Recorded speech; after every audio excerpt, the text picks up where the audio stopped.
यशोदा रुको। छोड़ दो मुझे, छोड़ दो मुझे। जीजी संभालो, बावली हो गई क्या? जीजी संभालो। कान्हा, कान्हा। देखो अब कैसे तुम्हारे अस्थियों को तोड़कर छोटे छोटे टुकड़ों में बदल दूंगा मैं।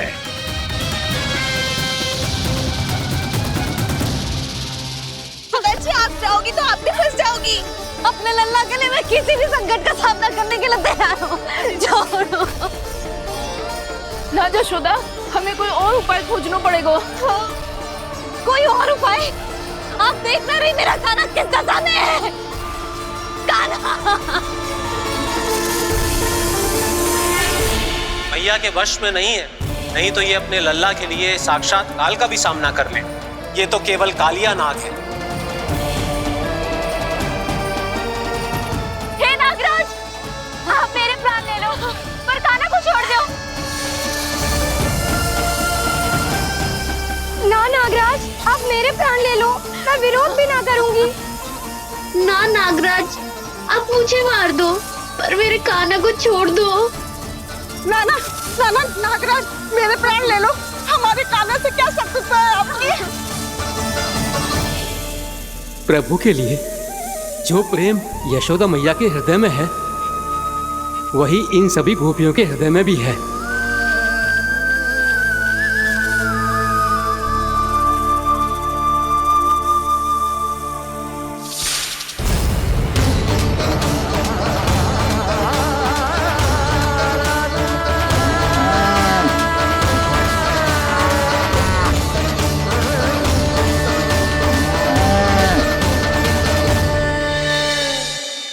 यशोदा, यशोदा, देखो इन गोपियों को, इन गैयाओं को, इन सब के मन में भी तुम्हारी भांति ही ममता भरी हुई। वो सब भी कान्हा से उतना ही प्रेम और स्नेह करती है, उतनी ही ममता से भरी हुई है जितनी कि तुम। तो तुम ही सोचो, जिसके साथ इतनी ममता और इतना स्नेह, इतना प्रेम, उसका कोई क्या कर सकता है? उस काले नाग का वेश इस सब आशीर्वादों के सामने कछु न है। कछु करो जी। उसे बोलो वो मेरे प्राण ले ले, मेरे कान्हा को छोड़ दे। यशोदा,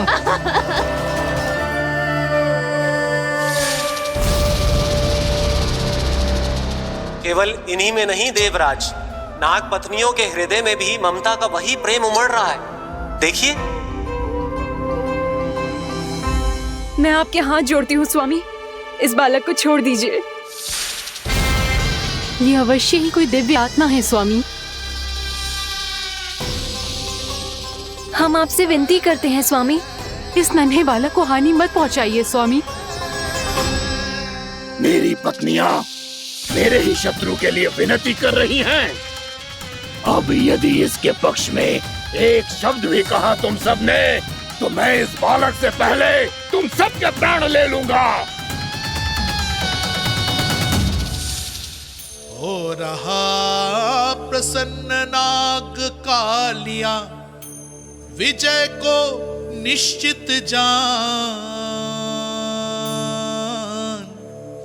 रोते बिलखते व्याकुल सब, संकट में देख कान्हा के प्राण।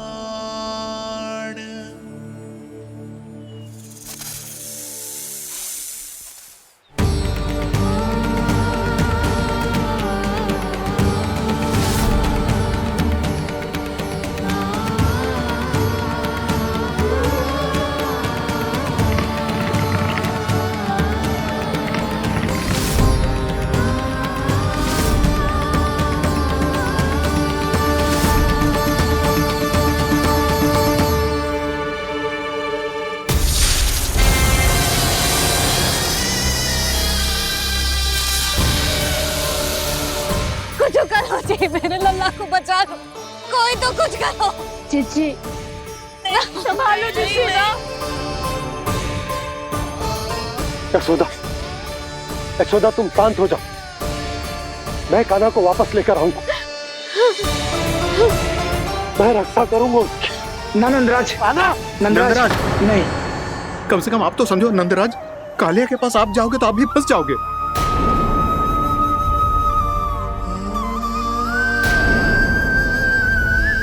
बलराम, तेरा भाई इतनी भीषण संकट में है और तुझे जरा भी दुख ना हो रहा? क्या आप सब अब तक नहीं समझ पाए कि कान्हा सच में कौन है? छोटे बाबा, आप तो उसका सत्य जानते हैं ना?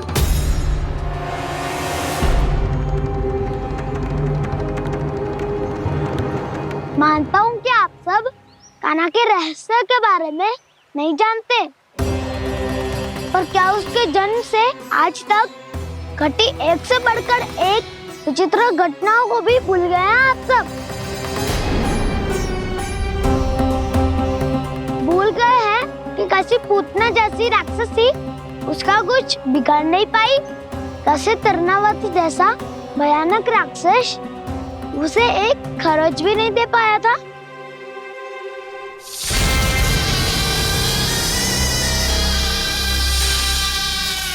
आप सबने अपनी आंखों से देखा था ना, बकासुर से कान्हा की रक्षा करने देवता स्वयं आए थे।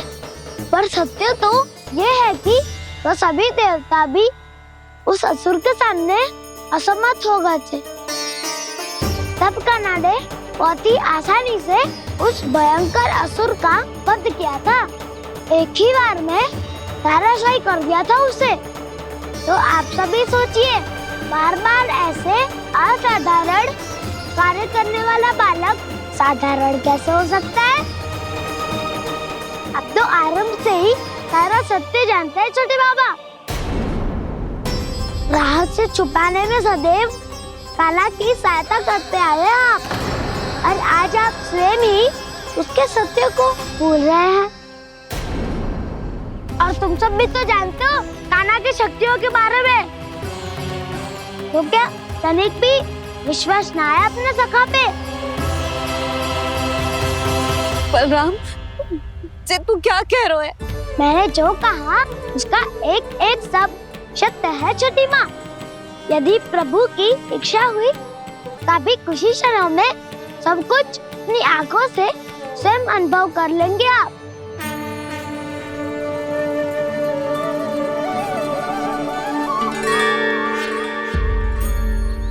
शांताकारं भुजगशयनं पद्मनाभं सुरेशं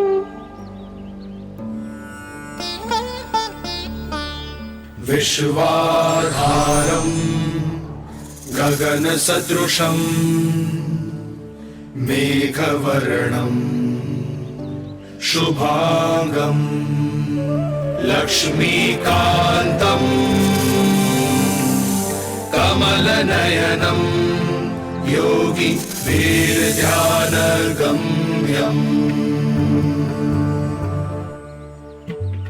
वन्दे विष्णुं भवभयहरं सर्वलोकैकनाथम्।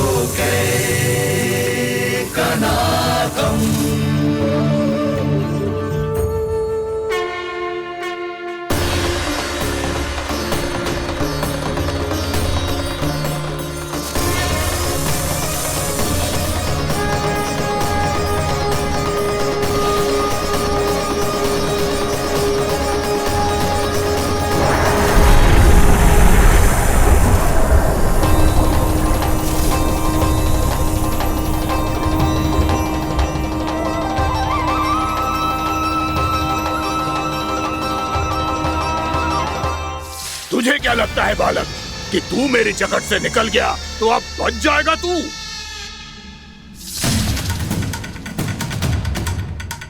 मेरे विष से अपनी प्राण रक्षा करने में सफल रहा, मेरी जकड़ से भी छूट गया, पर मेरे दंश से नहीं बच पाएगा।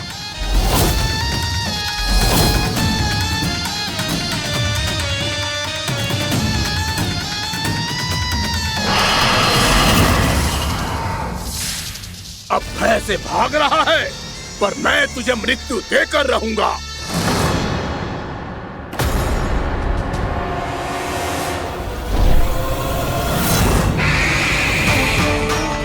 कान्हा!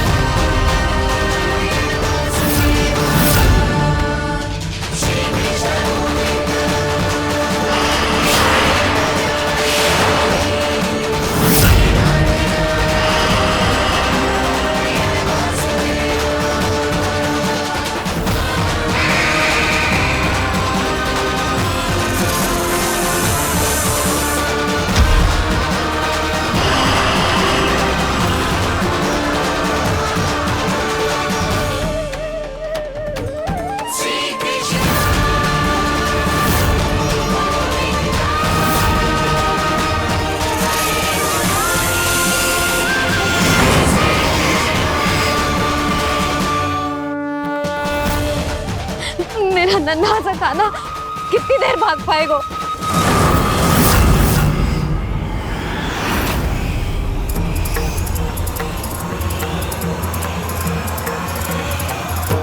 और कितनी प्रतीक्षा करोगे मेरी भक्त कालिया? भक्त नहीं, काल हूँ मैं तेरा।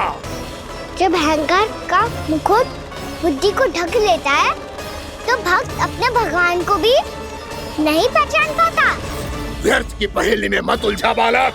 ना मैं भक्त हूँ और ना तू भगवान।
उसे छूकर कालिया नाग का हलाहल जैसा विष भी चरणामृत बन गया है और यमुना जी के जल में फैल चुके विष के प्रभाव को भी नष्ट कर रहा है।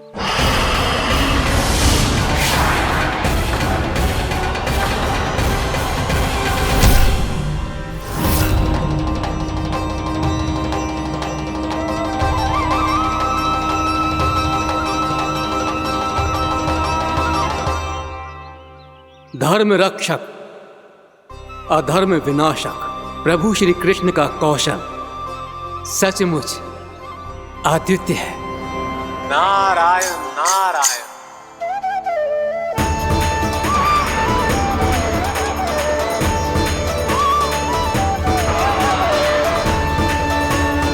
मेरा भाग तुम्हारे भीतर के अहंकार का प्रतीक है कालिया। अब तुम्हारा अहंकार, तुम्हारा अनपान मेरे पाँव के नीचे है और तुम्हारी पूंछ अर्थात तुम्हारे प्राण मेरे हाथ में। अब तुम क्या करोगे भक्त?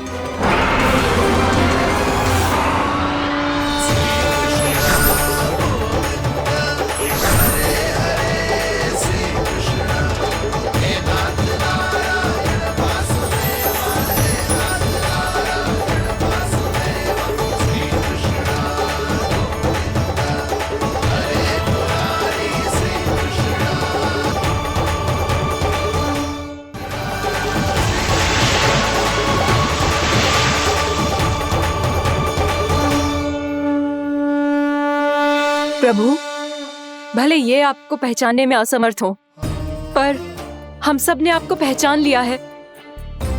हाँ प्रभु, एक भक्त होने के नाते और एक अर्धांगिनी और माँ होने के नाते मैं आपसे इनके प्राणों की भिक्षा मांगती हूँ। अपनी कृपा दिखाइए और इन्हें क्षमा कर दीजिए। आपके लिए मित्र और शत्रु में कोई अंतर नहीं प्रभु। उसी तरह आपकी कृपा और दंड में भी कोई अंतर नहीं। दोनों दया ही तो हैं, अकारण ही किसी को प्राप्त नहीं होती। हमें विश्वास है कि हमारे पति को मिला ये दंड कोई अभिशाप नहीं है, आपका वरदान है। ये सत्य है प्रभु कि इनसे बहुत से पाप हुए हैं। इनके विष से बहुत सारे जीव जंतु को हानि पहुंची है, पर अब आपके चरण इनके शीश पर पड़ गए हैं। ऐसी कृपा तो बड़े बड़े महान महात्माओं को भी दुर्लभ है, और इन्हें प्राप्त हुआ तो अवश्य ही ये किसी महान पुण्य का ही फल है। हे प्रभु, उन्हीं पुण्य कर्मों की शक्ति का आह्वान कर मैं आपसे विनती करती हूँ, इन्हें प्राणदान दीजिए।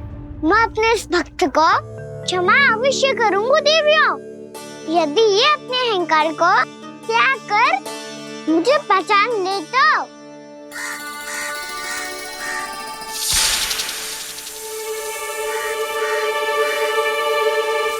मैं तुम्हें श्राप देता हूँ, जितनी विषैली तुम्हारी जिह्वा है उतने ही विषैले सर्प बन जाओ तुम।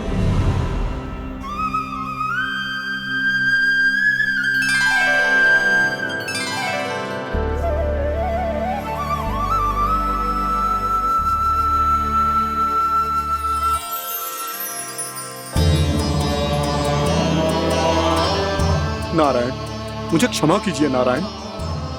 मैं तो आपका परम भक्त था, किंतु मैं आपको पहचान नहीं सका।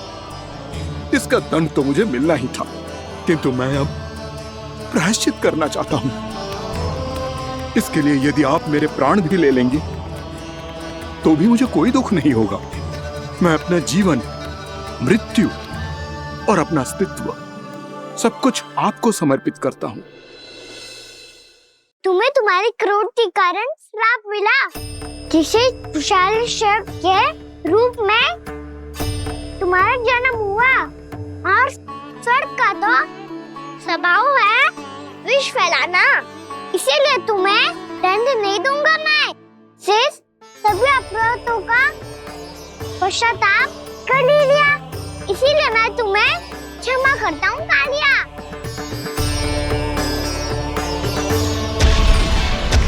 पर तुम्हें यहाँ से दूर समुद्र के बीच जाकर रहना होगा, जहाँ किसी निर्दोष का जीवन तुम्हारे विष से प्रभावित ना हो।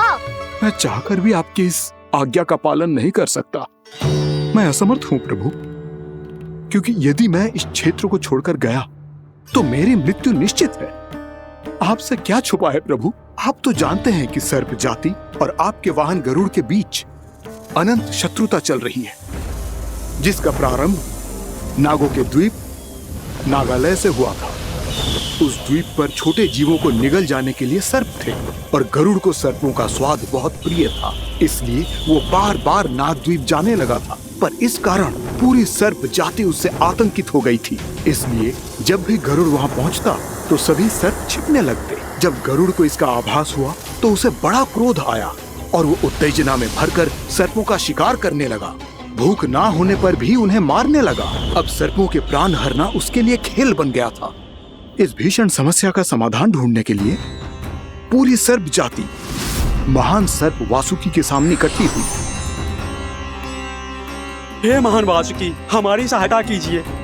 नागद्वीप पर गरुड़ ने आतंक मचा दिया है। पहले तो वो हमें अपना भोजन बनाता था, लेकिन अब हम उसके खेल का साधन बन चुके हैं। भूख हो या ना हो, जब तब आकर वो हमारे प्राण हर लेता है। अनुचित हिंसा के इस प्रथा का आरंभ सर्पों ने ही किया है। पहले आप सबने पूरे द्वीप पर अधिकार कर लिया, फिर आहार के साथ साथ आनंद के लिए भी आप सभी ने निर्दोष जीवों की हत्या की। और जब सृष्टि का संतुलन बनाए रखने के लिए गरुड़ आपको अपना आहार बनाने आया, तो आप सब अपने प्राणों की रक्षा के लिए छिपने लगे। तो फिर गरुड़ का उत्तेजित होना तो स्वाभाविक ही था। नागनाथ, जो हमने अन्य जीवों के साथ किया वही अब हमारे साथ हो रहा है, परंतु ये भी तो सृष्टि के संतुलन के विरुद्ध ही है ना? अवश्य है, इसलिए मैं गरुड़ से चर्चा करूंगा। धन्यवाद प्रभु।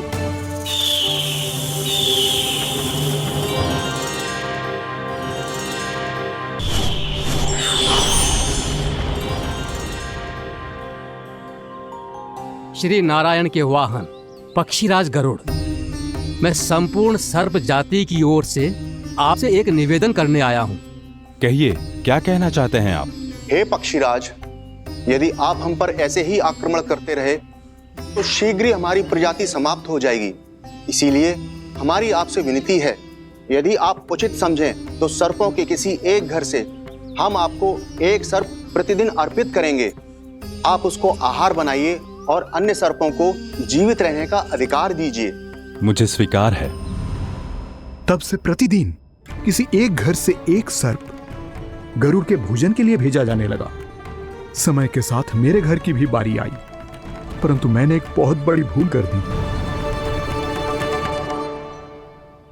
समय आ गया है स्वामी, आज गरुड़ के आहार के लिए इसे चुना गया है। कौन है यह गरुड़ और क्यों दूं मैं इसे कोई भेंट? स्वामी, सभी सर्प राज्यों और गरुड़ के बीच में यही समझौता हुआ है, हमें इसका सम्मान करना ही होगा। मैंने कोई समझौता नहीं किया, मैंने कोई वचन नहीं दिया और ना ही मैं किसी गरुड़ से भयभीत होता हूँ। यदि इस राज्य में किसी को सर्पों को अपना आहार बनाने का अधिकार है तो वो केवल मुझे है। अब से गरुड़ को दी जाने वाली हर भेंट मुझे दी जाएगी, महाविषधारी महान नागराज कालिया को। यह और कुछ नहीं, मेरा अभिमान था प्रभु, और यह मेरे इस जन्म की सबसे बड़ी भूल थी, क्योंकि फिर जब गरुड़ को इस बारे में पता चला तो। कालिया, अभिमान में आकर तूने अपने काल को ललकारा है। जिस कालिया के नाम में ही काल छिपा है, तू उसे ललकारने का दुस्साहस कर रहा है गरुड़। स्वयं को भगवान विष्णु का वाहन कहता है तो वाहन का ही कर्म कर। स्मरण रख, इस धरती के सर्वश्रेष्ठ योद्धाओं के लिए भी मैं मृत्यु का दूत हूँ। विनाश काले विपरीत बुद्धि। तुझ जैसे मूर्ख सदा इस युक्ति को सार्थक करते आए हैं। अपने विनाश को आमंत्रण किया है तो अब भोग।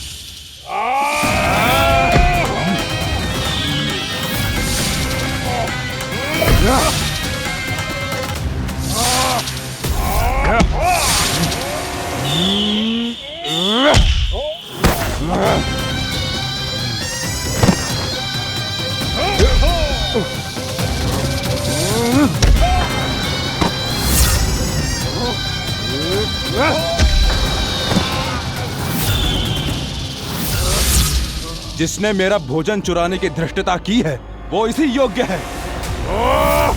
तू मुझे जानता नहीं है गरुड़, मैं महाविषधारी नाग कालिया हूँ। तेरा इतना दुस्साहस कि तूने मुझ पर चरण से प्रहार किया। वाह!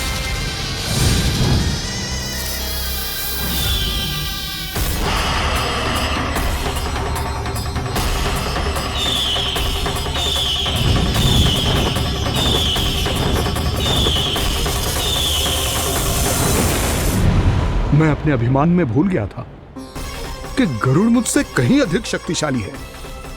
इसलिए अपने प्राणों की रक्षा करने के लिए मैं एक स्थान से दूसरे स्थान भागने लगा। नदियां, पर्वत, यहां तक कि मैंने सागर भी लांघ डाला, पर मैं जहां भी जाता गरुड़ के रूप में मेरा काल वहीं आ जाता। इसीलिए मृत्यु की आशंका से भयभीत होकर मैं अपने बड़े भाई मां कद्रू के प्रथम पुत्र अनंत शेषनाग से राय लेने चला गया। भैया, मैं यहां आपसे आपकी सहायता लेने आया हूं। मेरी एक छोटी सी भूल के कारण यह गरुड़ मेरा पीछा कर रहा है। मुझे हर समय हर स्थान पे ढूंढते रहता है। यदि उसने मुझे ढूंढ लिया तो वो निश्चित ही मेरे प्राण ले लेगा। मुझे कोई ऐसा स्थान बताइए जहां मैं अपनी पत्नी और अपनी संतानों के साथ शांति से रह सकूं। तुम यमुना नदी के किनारे वृंदावन क्षेत्र में जाके वास करो कालिया। गरुड़ वहां प्रवेश नहीं कर सकता क्योंकि उसे ऋषि सोबरी का श्राप मिला हुआ है।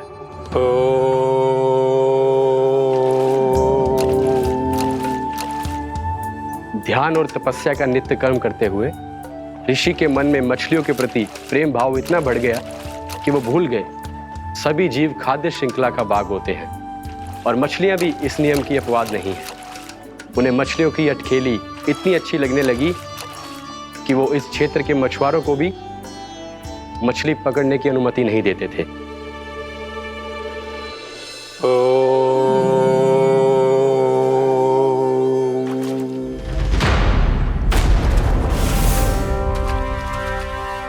उस दिन वो उस पक्षी को नहीं रोक पाए, पर तब से सावधान रहने लगे।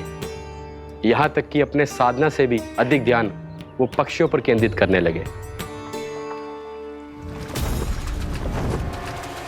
ठहरो! इसी क्षण अपनी चोंच में पकड़ी इस मछली को छोड़ दो। तुम्हें इन मछलियों का आहार नहीं करना चाहिए पक्षीराज। ये तो खाद्य श्रृंखला का नियम है ऋषिवर। यदि मैं इनका आहार नहीं करूंगा तो कोई और पक्षी कर लेगा। मैं अपने आनंद या प्रतिशोध के लिए इनके प्राण नहीं ले रहा। ये तो बस मेरा भोजन है। पर यह मेरा तपस्या स्थल है। तुम यहाँ शिकार करके मेरी साधना में विघ्न नहीं डाल सकते पक्षीराज। यदि आपकी यही इच्छा है तो मैं आज के बाद यहाँ नहीं आऊंगा।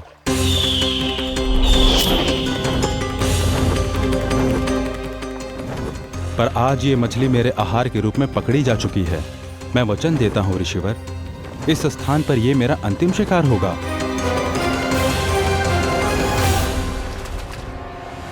आज के बाद यदि तुमने वृंदावन की निकट उड़ान भी भरी तो तुम सैकड़ों टुकड़ों में फटकर मारे जाओगे पक्षीराज। ये मेरा श्राप है।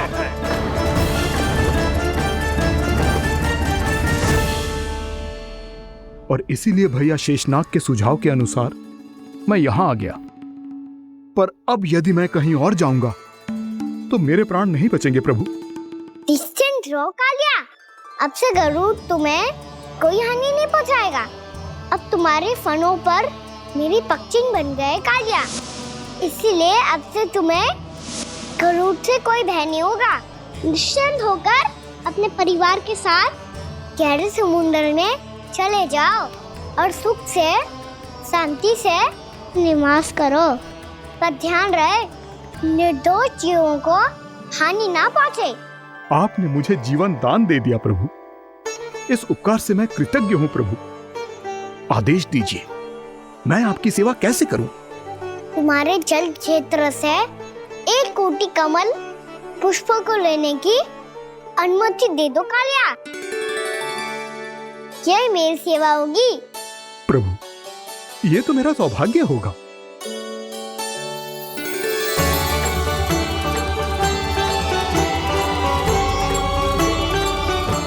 एक कोटि के स्थान पर हम 3 कोटि कमल पुष्प ले आए प्रभु।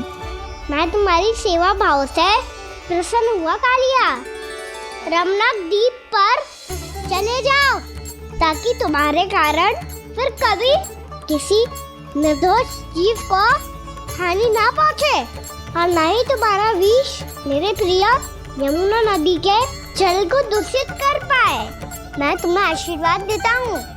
आज यहाँ मेरे द्वारा तुम्हें दिए गए इस आदेश का स्मरण जो भी भक्त करेगा और प्रातः काल और संध्या काल में इसका उच्चारण करेगा, उसे फिर कभी किसी संकट से कोई भय नहीं होगा। ये स्थान अब से काला कुंड के नाम से जाना जाएगा। यहाँ पर स्नान करने वाला और देवताओं को इस क्षेत्र से जल का अर्घ्य देकर प्रसन्न करने वाला भक्त यदि मेरा स्मरण करके पा सकेगा तो वो अपने सभी पापों से शीघ्र मुक्त हो जाएगा।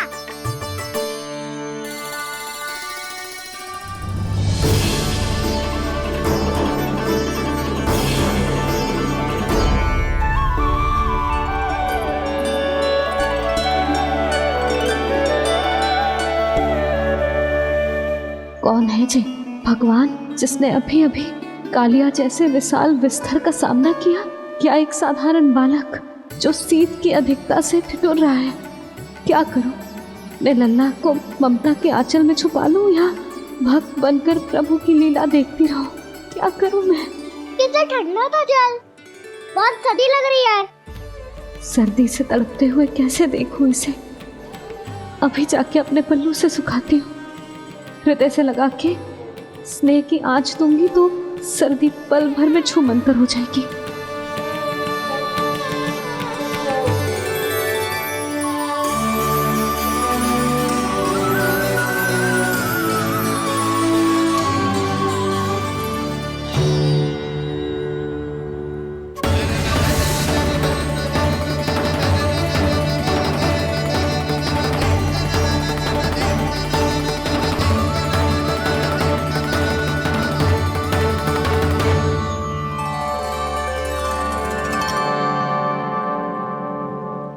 मेरी आवश्यकता ना है इसे।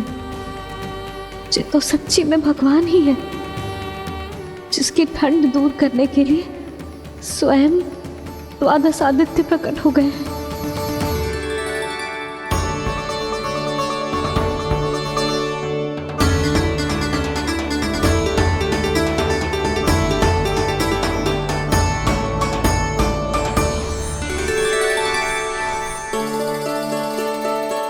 ये क्या किया आपने? मैया मुझे अपने हृदय से लगाने वाली थी कि आप सब प्रकट हो गए। क्षमा कीजिए प्रभु, पर आपको भीगा हुआ देखकर, ठंड से ठिठुरता हुआ देखकर हमसे रहा नहीं गया। हम अपने वश में नहीं थे प्रभु। भक्ति से भावुक होकर हम प्रकट होने पर विवश हो गए थे। हमारी किरणें जैसे स्वयं ही फूट पड़ी और दौड़ पड़ी आपको सुखाने के लिए। मैं आपका प्रेम, आपकी भक्ति समझता हूं आदित्यगण, और इसीलिए इस समय मैं जहां खड़ा हूं, इस स्थान को द्वादश आदित्य टीला के नाम से जाना जाएगा। द्वादश आदित्य टीला के नाम से जाना जाएगा। हम धन्य हो गए प्रभु। और कहाँ जा रहा है? जो गड़बड़ किया है उसे सुधारिए तो सही। प्रभु आज्ञा दीजिए। अपना दाब इतना अधिक बढ़ा दीजिए कि मुझे स्वेद आने लगे, ताकि मैया मुझे स्वेद में लीला देख के और भूल जाए कि मैं भगवान हूँ, और मैया मुझे अपनी गोद में उठा के ले जाए।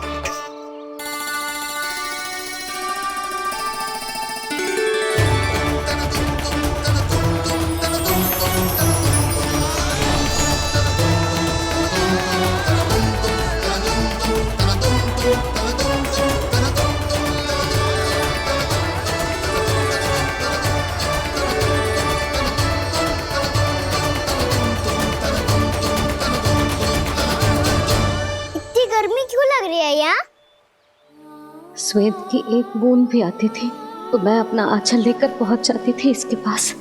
जानती ही नहीं थी कि चेतु स्वयं वायुदेव को आदेश दे सकते हैं कि वो बहने लगे और उसका सारा स्वेद सुखा दे। वायुदेव की आवश्यकता नहीं है मैया, मुझे आप ही चाहिए।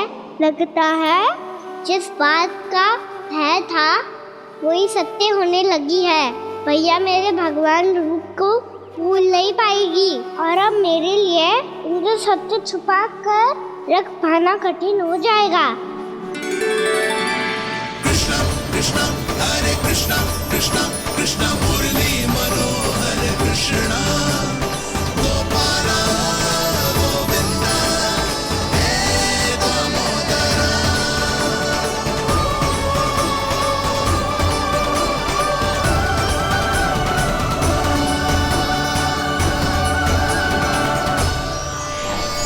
प्रभु, आपके श्वेत से बने इस प्रसंगदान सरोवर का प्रणाम स्वीकार कीजिए।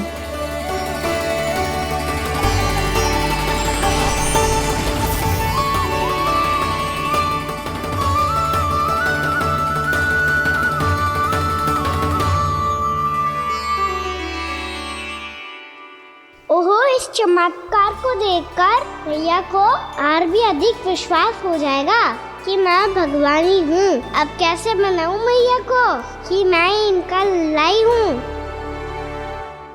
बाबा है ना, अब तो यही सहायता करेंगे।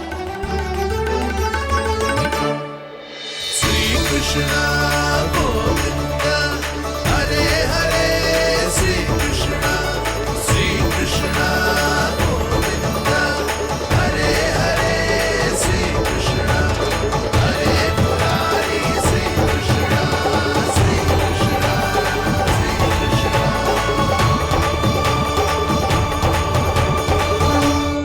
बाबा एक कोटी ना, मैंने तो 3 कोटी कमल पुष्पों का प्रबंध कर दिया है और चिंता करने की आवश्यकता ना है। 1 कोटी कमल के स्थान पर 3 कोटी कमल पुष्प मिल गए हैं। हाँ कान्हा, मैं उचित संदेश के साथ ये सारे पुष्प उस कंस के पास भिजवा दो। महाप्रक्रमी कान्हा की जय।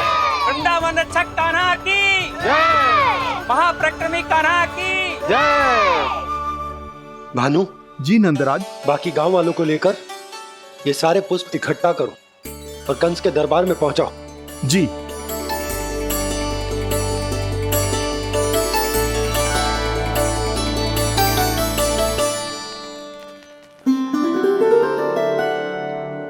मैया। कौन हो तुम? मुझे पता था मैया, जब आपको सत्य पता चलेगा तो आप मुझे मैया की तरह स्नेह ना कर पाओगी, इसीलिए आज तक सत्य छुपाता आया हूँ, ताकि आपकी ममता, आपका प्रेम अनुभव करने का अवसर मिलता हुआ है मुझे। और फिर आज को बताया था ना, जो रहस्य तुमने बरसों तक छिपाया था, उसका भेद खुलने में तुम्हारा ही योगदान है। मुझे कालिया के शीश पर अपने पद चिन्ह रखकर उसे मुक्त कराना था दाऊ, वचन दिया था मैंने उसे। इसके अतिरिक्त निर्दोष पशु पक्षियों के जीवन को कालिया के विष से ही बचाना था मुझे। इसमें कंस को तो सम्मिलित करना ही था, ताकि जब मैं कालिया का सामना कर रहा हूँ तो वो किसी और असुर को समस्या बनाकर वृंदावन ना भेज दे। पर इस सबसे बड़ा एक कारण और था दाऊ, मैं चाहता था कि मैया को सत्य पता चल जाए। पर क्यों कहा ना? क्योंकि मुझे लगने लगा था कि मैया से ये रहस्य छुपाकर इनके साथ धोखा कर रहा हूँ। अपराध बोध से दबा जा रहा था मैं।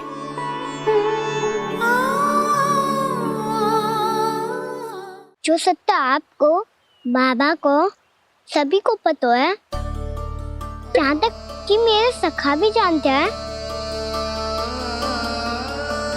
वो सत्य मैंने मैया से छिपाया केवल इसी लोक में कि मुझे इनकी ममता प्राप्त होती रहे। पर ऐसा करके मैं अपने से निस्वार्थ प्रेम करने वाली मैया को धोखा दे रहा था। आप ही बताओ दाऊ, जो इस संसार में मुझसे सबसे अधिक भरोसा करता है, उसी के साथ छल कैसे कर सकता हूँ मैं? हाँ, मैं नारायण का अवतार हूँ, पर अपनी मैया का छोटा सा लल्ला भी तो हूँ।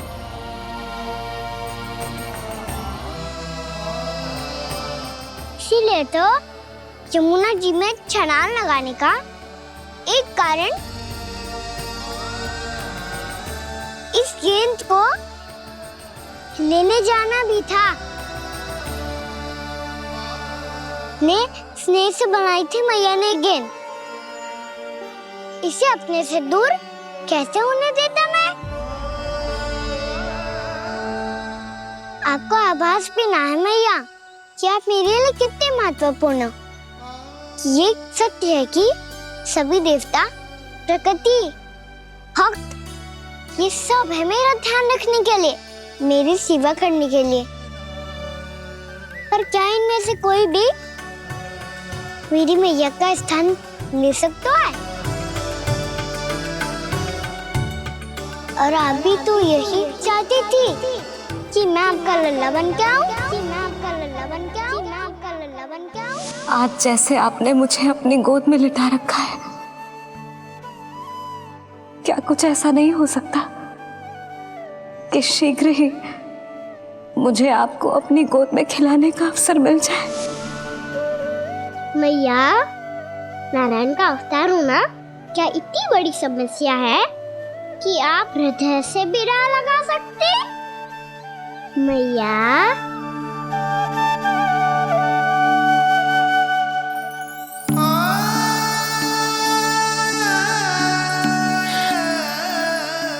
मेरा कान्हा, मेरा लल्ला।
कीजिए, अन्यथा पूरा वन ही जल जाएगा। मेरी सहायता कीजिए प्रभु।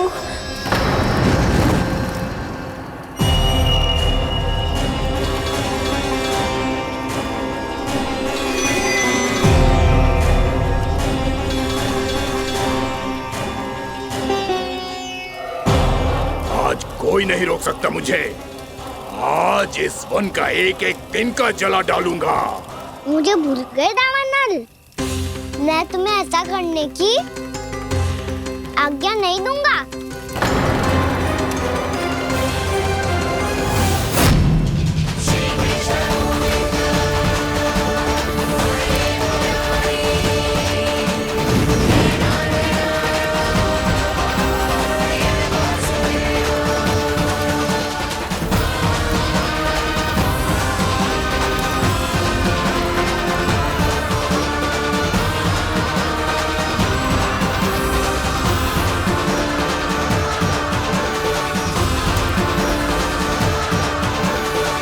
मैया की नींद में व्यवधान पहुंच रहा है, मुझे शीघ्रता करनी होगी।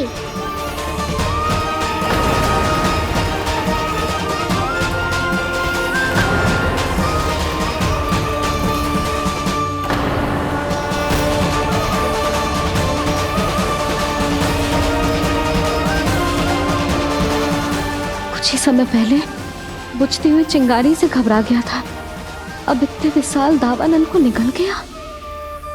फिर से गड़बड़ कर दी कान्हा ने। समझाया था कोई लीला मत करना, तुम्हारी समस्या और बढ़ जाएगी।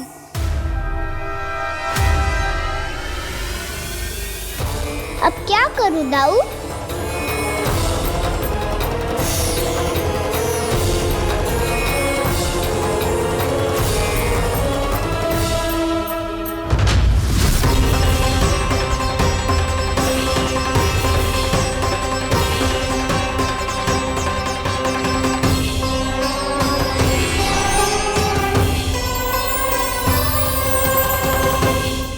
जब जब मैं इसे अपने लल्ला के रूप में देखने का प्रयास करती हूँ, मुझे प्रभु दिखते हैं। कैसे कैसे समझाऊं अपने आप को?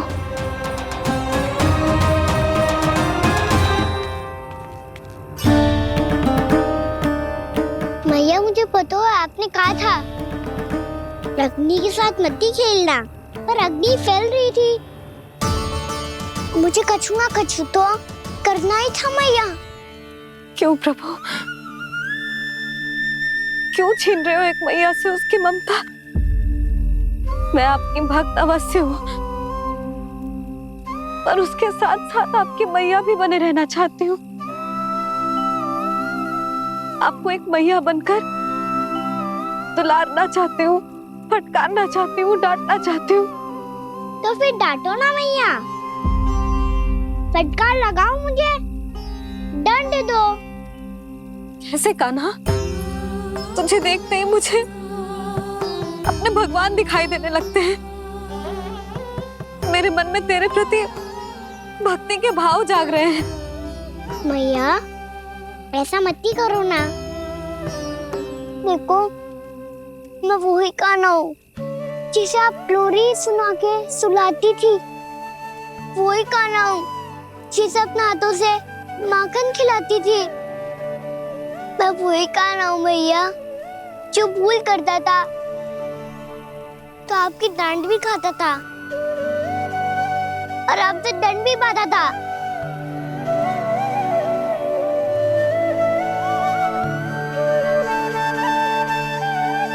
मैया एक बार मेरी ओर देखो तो सही, मैं वही कान्हा हूँ जो आपकी पूछ बनके पूरे वृंदावन में घूमता था, जैसे चलना बोलना सब सिखाया आपने।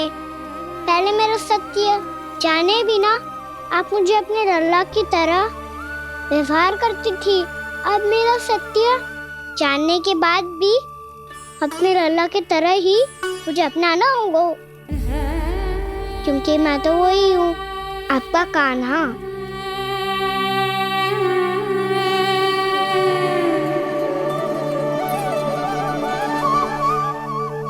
इतना प्यार करते हो तुम मुझसे? जब मैं तेरे भीतर भगवान का रूप देखती हूँ तो मैं भयभीत हो जाती हूँ कान्हा, ये सोच के कि तू मुझे छोड़ के तो ना चला जाएगा। कहीं गया भी तो सदैव आपके हृदय में ही रहूंगा। वही तो है मेरा असली निवास।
लल्ला शीघ्रता कर, घर पहुंचकर झाड़ बुहारी भी करनी है।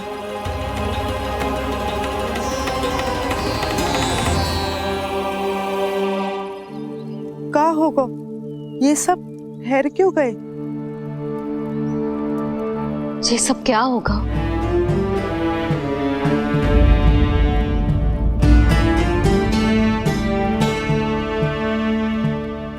कल ही तो हम इस क्षेत्र की सुंदरता की प्रशंसा कर रहे थे ना, और आज कछु बचो है तो बस चिंगारियां, भस्म का ढेर और विनाश का दृश्य। चिंता क्यों करती हो भाभी? जिसने इस वन को, हम सबको जलने से बचाए हुए, वहीं से फिर से हरा भरा कर देगा।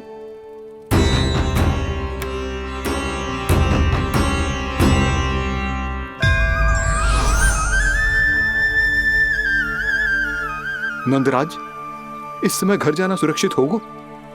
पूरा मार्ग जल गयो है।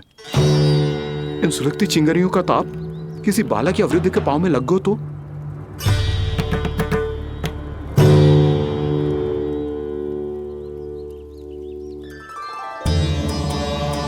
चिंता की कोई बात नहीं है बाबा, हम सब महर्षि गर्ग के आश्रम में जा सकते हैं। वहाँ सारी व्यवस्था हो जाएगी, वो यहाँ से अधिक दूर भी नहीं है।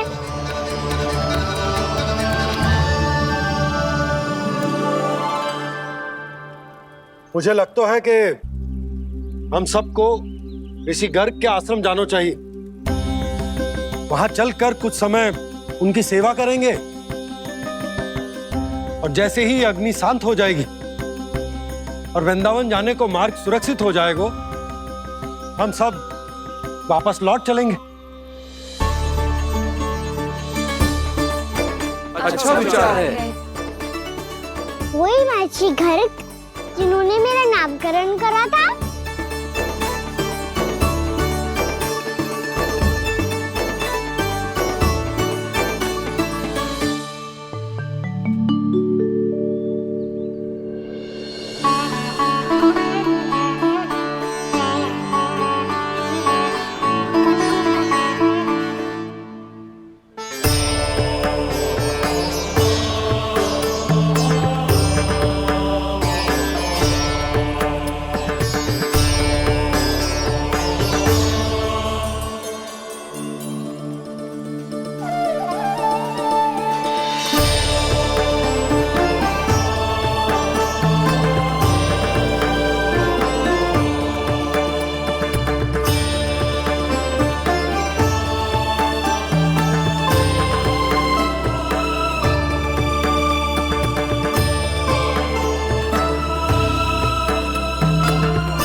आज से तुम्हें सारा संसार जिस नाम से पहचानेगा वो नाम है कृष्ण। कृष्ण वो नाम है कृष्ण। कृष्ण वो नाम है कृष्ण। कृष्ण।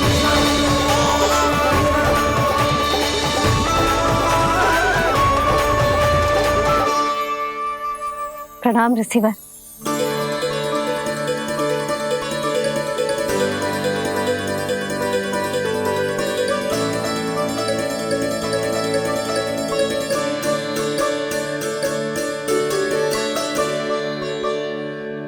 रिसीवर, आपका स्वास्थ्य ठीक तो है ना?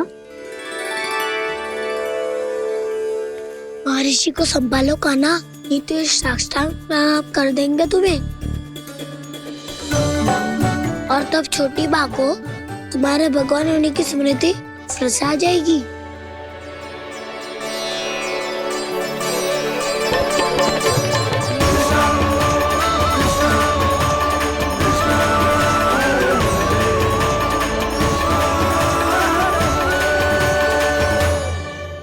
भक्तों को भगवान के दर्शन मिलते हैं, मुझे तो साक्षात भगवान ही मिल गए।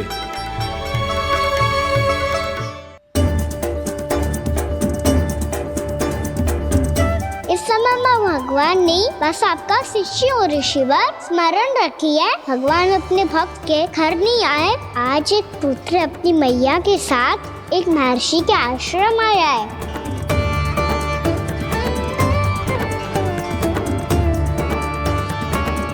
देखो तू इसे, ऐसे हृदय से लग रहा है जैसे कितने अच्छे से जानता हूँ। जानते हो मैया, बाबा ने कितनी बार बताया हो इनके बारे में कि कैसे मेरा नामकरण करा था, इसीलिए तो इतने विशेष है ये मेरे लिए।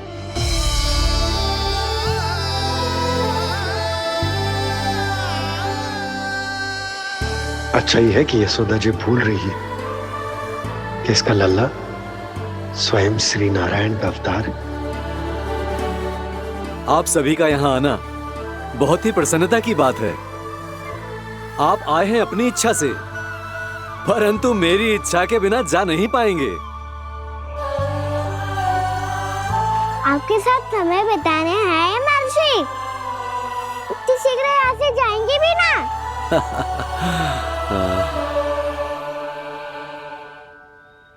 लगता है कान्हा के मस्तिष्क में कोई योजना है, कोई फिर से कोई लीला तो नहीं करने वाला ये।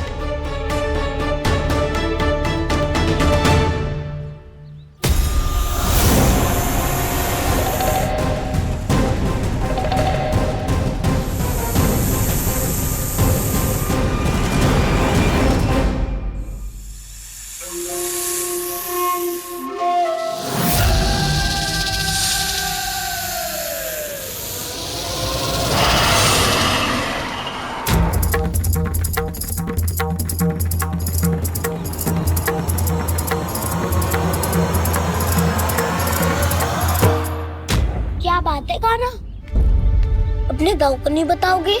कौन सी बात दाऊ? याक्षु क्यों, तुम कोई विशेष योजना बना रहे हो क्या? मैं कोई विशेष योजना कभी नहीं बताता दाऊ, जो होना होता है वो अपने आप हो जाता है। वैसे दाऊ, योजना बनाओ भी क्यों? आज कुछ विशेष थोड़ी ना है।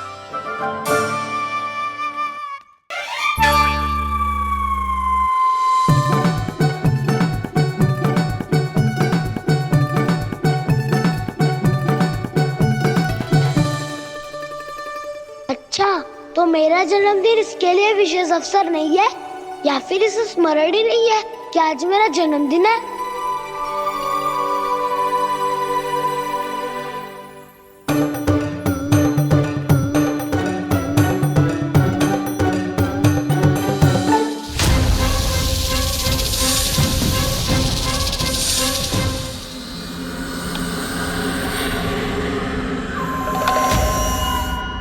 ओहो कान्हा, कितनी दूर फेंक दी, अब जाके लेके आनी पड़ेगी।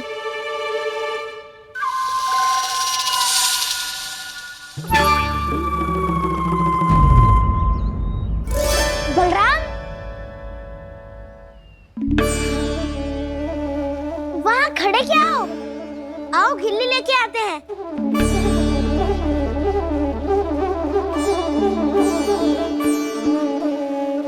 चलो भी।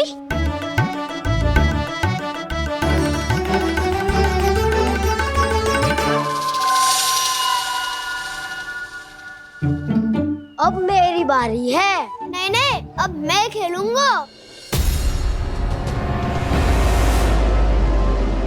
क्या हुआ दाऊ, क्या देख रही हो?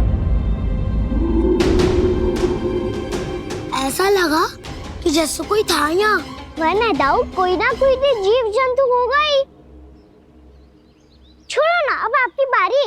मार गिल्ली बर लगा के। हाँ हाँ, बलराम को खेलने दो, अभी अभी आया ना।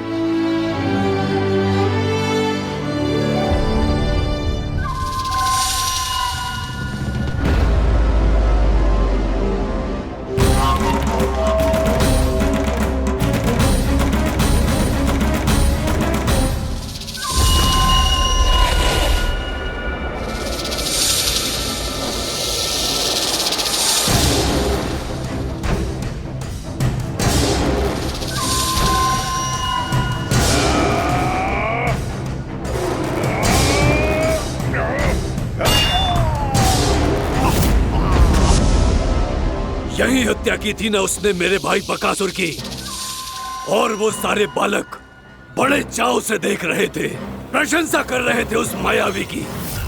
मेरी बहन पूतना के हाथों से तो बच गए, किंतु अब मेरे क्रोध से, मेरे भीतर दहकती प्रतिशोध की अग्नि से अब ना तो वो बालक बचेंगे और ना ही वो विष्णु अवतार। और भूलना मत, महाराज ने क्या कहा था, सीधे सीधे उस मायावी का सामना नहीं करना है तुम्हें। वो बालक बहुत चतुर है।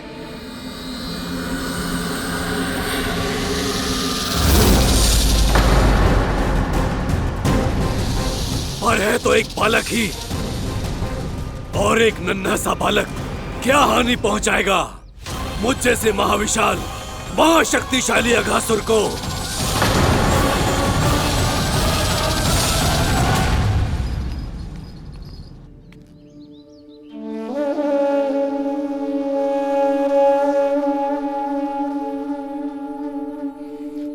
पता नहीं तेरी मैया क्या क्या सोच रही होगी।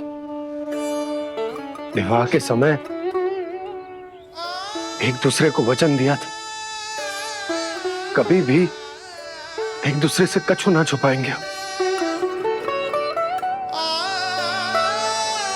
और मैंने कितने वर्षों तक तेरे दिव्य होने की बात उससे छुपाई।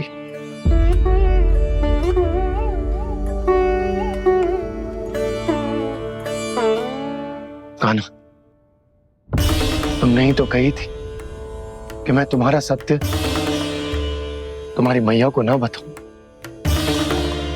फिर तुमने स्वयं ही उन्हें अपने सत्य के बारे में क्यों बताया?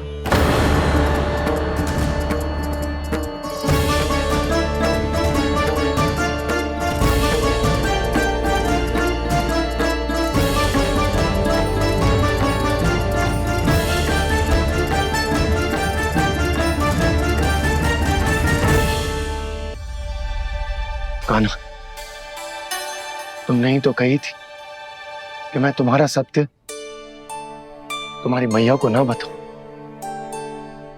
फिर तुमने स्वयं ही उन्हें अपने सत्य के बारे में क्यों बताया?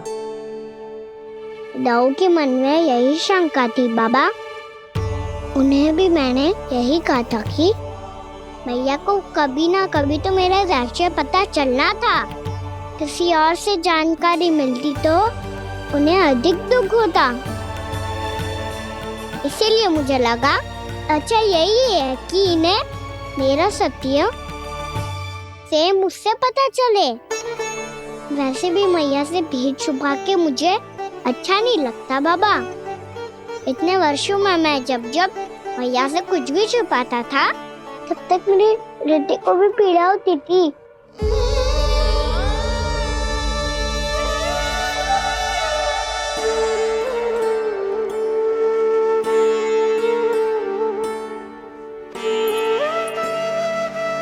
मैं समझ सकता हूँ कान्हा। क्या सोच रहे हो? कछु ना, क्या कछुना? पता भी है ये सारे बालक कल रात से भूखे हैं। दो। कान्हा चल।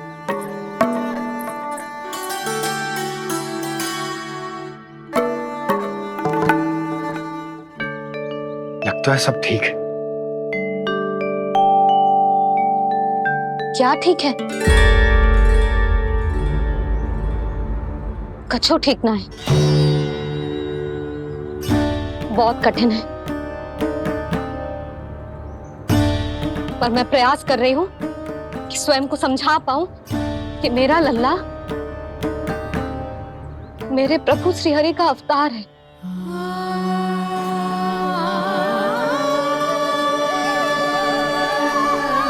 ठहर, तू कहां जा रहा है बिना बताए?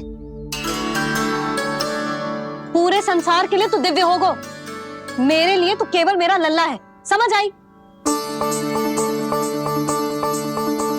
अब आके कछु खा ले। आ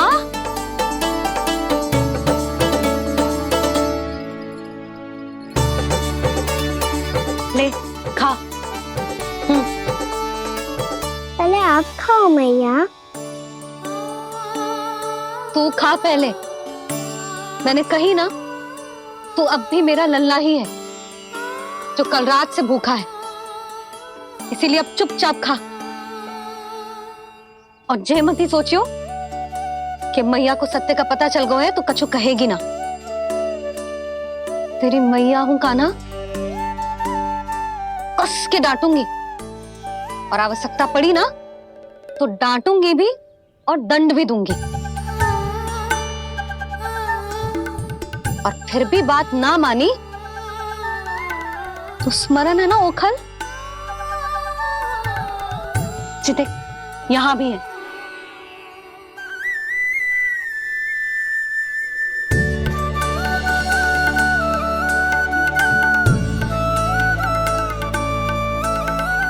आपकी डांट फटकार और दंड में फूलों से भी अधिक मिठास है भैया।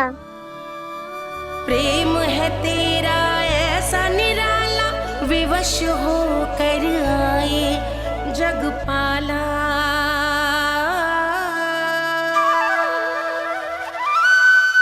मुझे छोटी सी अनुमति चाहिए।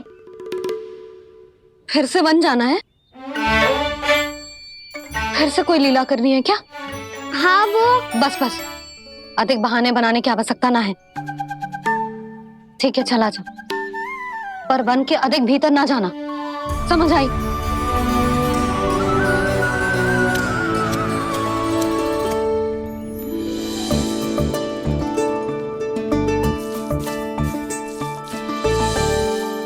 चलो, मिल गई अनुमति।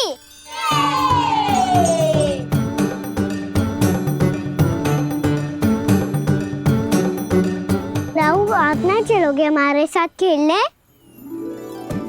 नहीं, तुम जाओ, मुझे पौधा लगाना है। पर क्यों राहु? क्योंकि माँ ने कहा है आज मेरा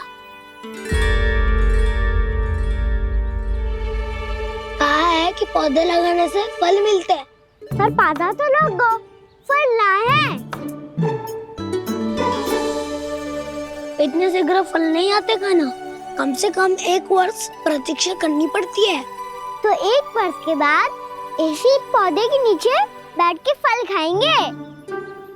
आज के विशेष दिन को स्मरण रखना सिखाओ। सब स्मरण रखना, बस अपने दाऊ का जन्मदिन ही भूल जाना तुम। वैसे आज के दिन की एक और विशेष बात है। आज माँ को बनाने की आवश्यकता भी ना पड़ी, उसके बिना ही वन जाने की अनुमति मिल गई। जय हुई ना बात। अब चलो।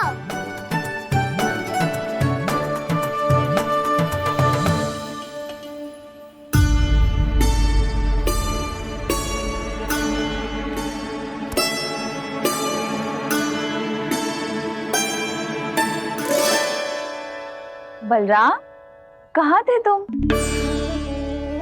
अच्छा, तुम्हें पता है महर्षि गर्ग ने मेरी विनती स्वीकार कर ली है।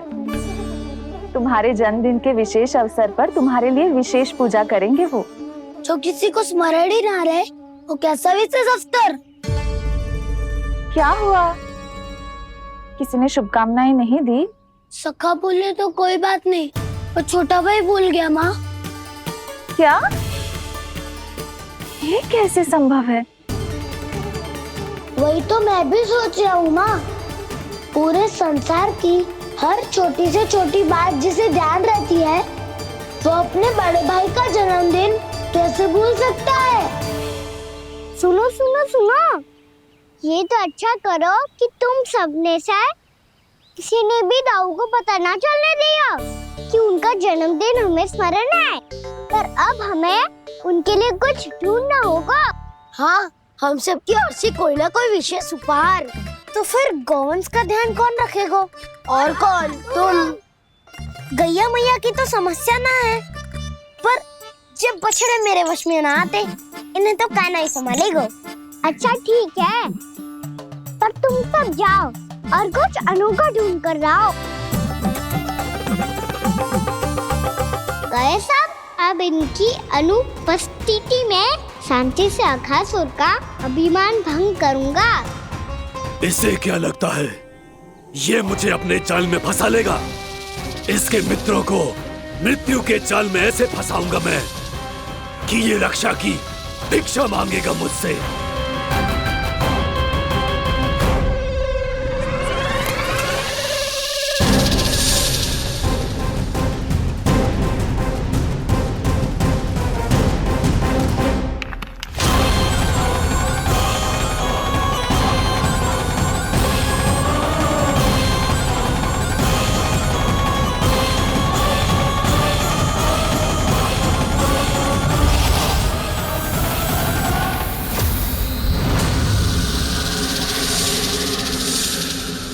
क्या ले चलूं बलराम के लिए जो हो बहुत विशेष?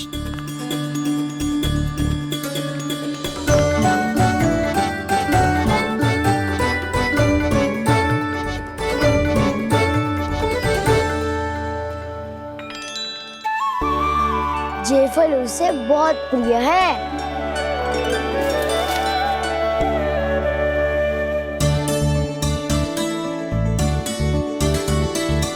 पत्थरी के रत्न।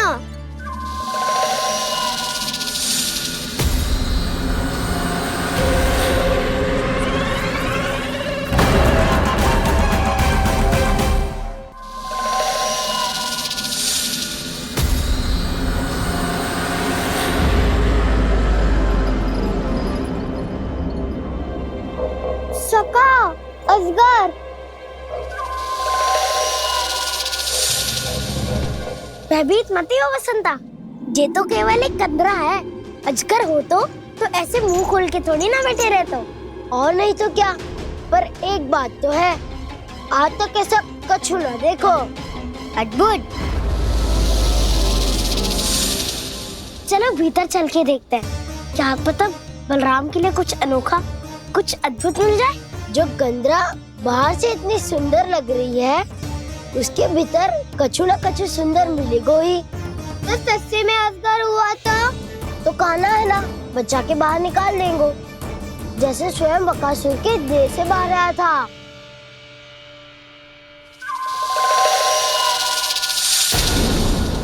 ये अजगर ही है, अभी अभी आंखें खोली इसने।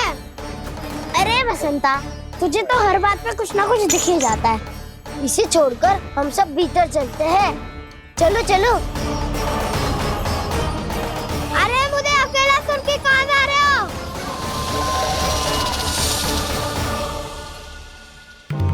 बहुत देर हो गई मुझे अकेला देखकर भी। अघासुर ने अभी तक आक्रमण नहीं किया।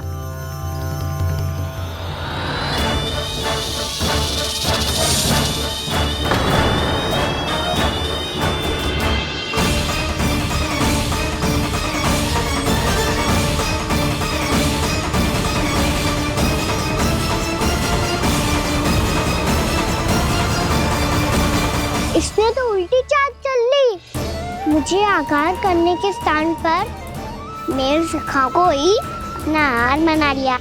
उसके सखाओं को आहार बना लिया है मैंने।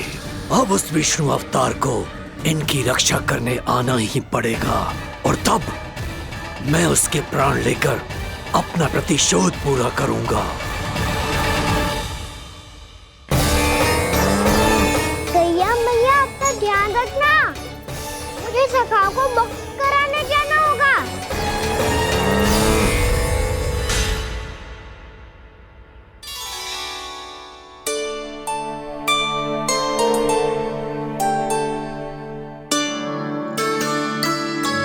बड़ी अच्छी सुगंध आ रही है।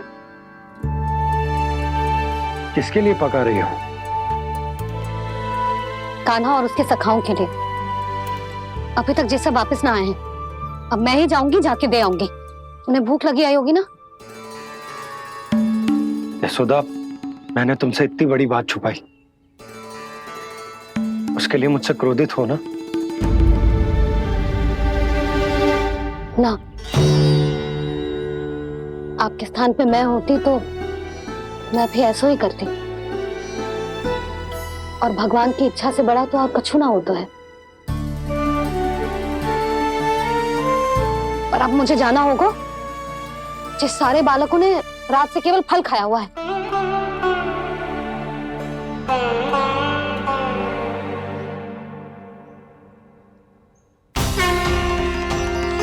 कान्हा, कान्हा, कान्हा,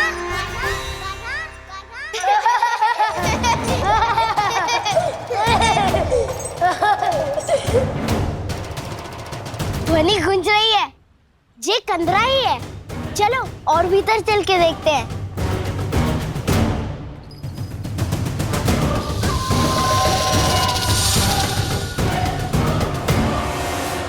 इन बालकों ने मेरा कार्य सरल कर दिया।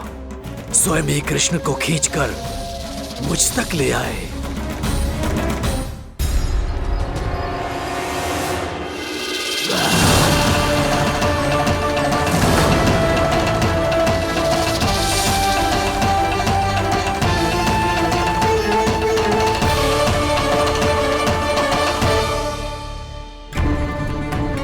कहाँ गए ये सब?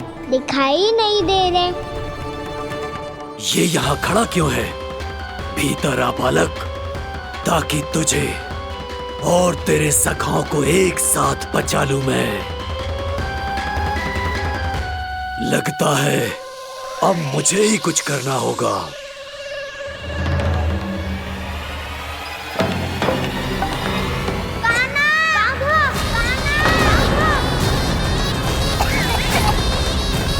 बसंता!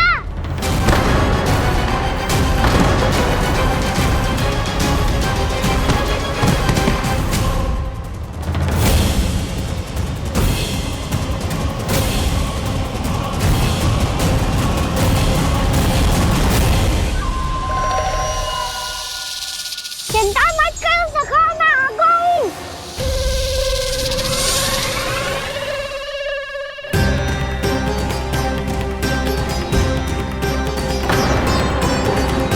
मेरे सखाओं को शिकार बना के तुमने बहुत बड़ा पाप किया अगासुर। अब तुम्हें इसका दंड दूंगा मैं।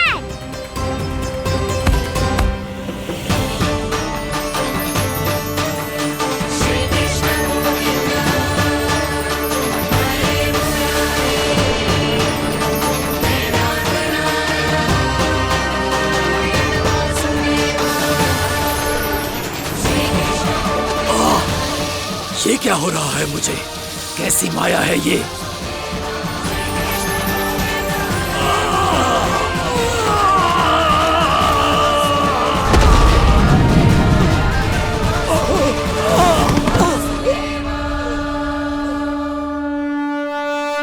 नारायण नारायण।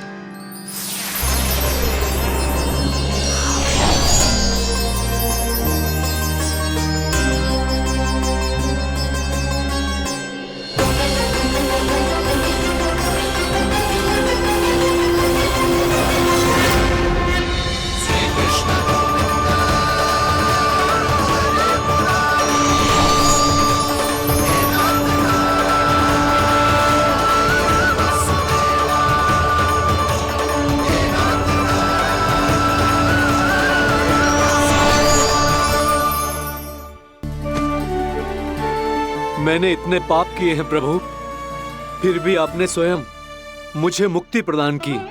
ऐसा सौभाग्य मुझे क्यों मिला प्रभु?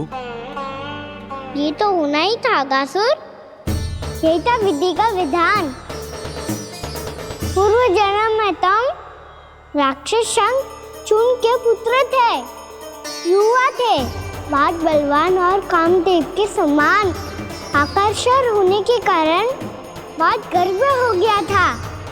एक दिन एक बहुत ही ज्ञानी और बलशाली ऋषि उसी नदी में स्नान कर रहे थे, जिसके स्वच्छ जल में स्नान करके तुम अपनी कांति को और भी अधिक बढ़ाने आए थे।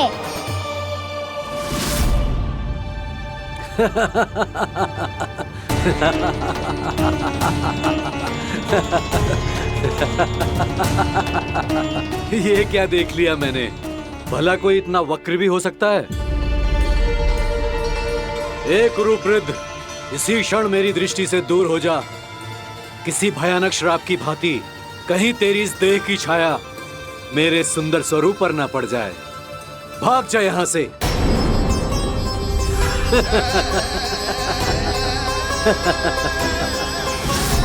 अभी भान में आकर तुमने ऋषि अक्षावर का उपहास उड़ाया। उन्हें तुम्हारे व्यवहार पर बहुत क्रोध आया और इसीलिए तुम्हें विधि का पाठ पढ़ाने के लिए उन्होंने तुम्हें श्राप दे दिया। तुझे अपने अभिमान का पश्चाताप न हुआ तो इस ऋषि का तपोबल व्यर्थ है। मैं तुम्हें श्राप देता हूं ऐ मूर्ख। तू इसी क्षण ब्रह्मांड का सबसे कुरूप सर्प बन जाएगा, कुरूप सर्प बन जाएगा।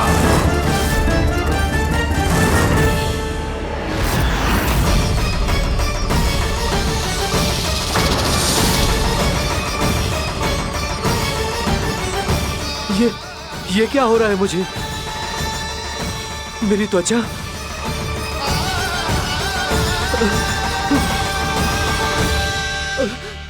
क्षमा ऋषिवर, क्षमा कर दीजिए मुझे। मुझसे बहुत बड़ा पाप हो गया ऋषिवर। मैं मूढ़ हूं, अज्ञानी हूं मैं, किंतु अब मुझे अपनी भूल का आभास हो गया है ऋषिवर। पश्चाताप